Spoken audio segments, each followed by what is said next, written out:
అందరికి నమస్కారం. మీ వేణి యాదవ్. ఏందనంటే, చేతిలో ఉన్నంతసేపు దాని విలువ తెలియదు. ఒక్కసారి చెయ్యి జారిపోయిందో అప్పుడు దాని విలువ అనేది అర్థమవుతుంది.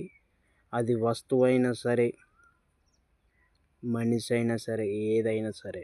ఒక్కసారి చెయ్యి నుంచి జారిపోయిందా అప్పుడు అర్థమవుతుంది. మన చేతిలో ఉన్నప్పుడు ఏది అర్థం కాదు మిత్రమా.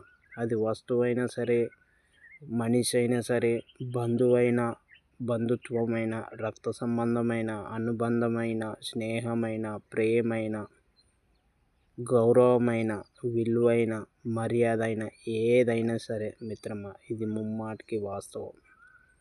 మన దగ్గర ఉన్నప్పుడు ఏది అర్థం కాదు, మన నుంచి దూరం అయినప్పుడే అర్థం అవుతుంది మిత్రమా. మీ వేణి యాదవ్.